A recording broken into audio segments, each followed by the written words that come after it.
Hello and welcome to Peza Horror Stories. This story was sent to me by Ethan Carter, a 26-year-old college student from Washington State, who went camping with 3 friends in a remote Oregon forest called Black Hollow.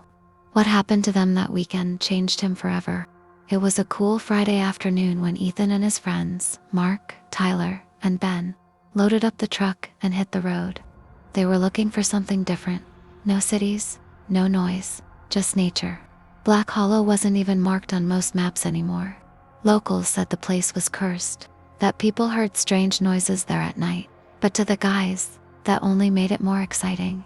By the time they reached the woods, the light was fading. The trees grew taller and tighter, and the deeper they drove, the more the GPS stopped working. Man, this place feels off, Ben muttered.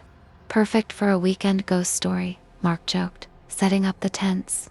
They built a small campfire beside a shallow creek. The night air was cold and clean, and for a while it felt peaceful. They grilled hot dogs, passed around beer, and laughed. But then, sometime after midnight, Ethan froze. Did you hear that? It was faint at first, a soft, bleating sound. Sounds like a goat, Tyler said, standing up. Out here. They listened again.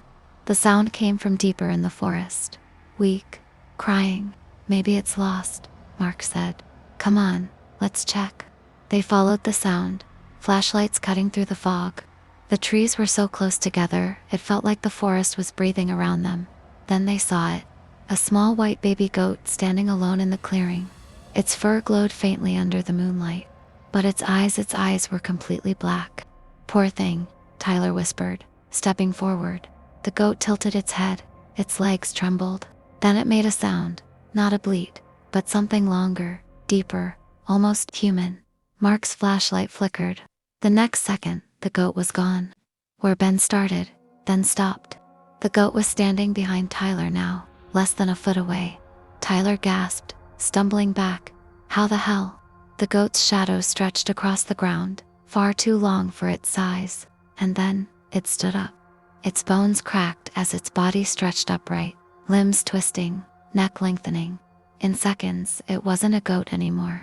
It was a tall, black figure with the head of a goat and the body of a man.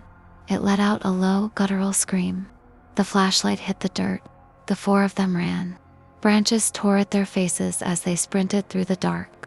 Behind them, heavy footsteps followed, fast, uneven, scraping the ground. They didn't stop until they reached the camp. But something was wrong. Their tents were ripped apart. Food scattered. The fire burned out. Ben pointed toward the creek. You guys seeing this? Footprints? Deep cloven prints in the mud, like hooves leading right past the fire pit toward the trees. Tyler was shaking. We're leaving now. They ran to the truck. The doors were open. The tires were shredded, long deep gashes like claw marks. And sitting on the hood was the goat, perfectly still, watching them. Then, in a voice that wasn't possible, it spoke. Ethan, help me. It was Mark's voice. Ethan froze. Mark. He turned, but Mark wasn't beside him anymore. A scream echoed through the forest. They spun toward the sound, but it was too dark to see anything. When they finally found Mark, he was standing at the tree line, staring blankly into the dark. His skin was pale, his eyes completely black. He smiled. We can stay here.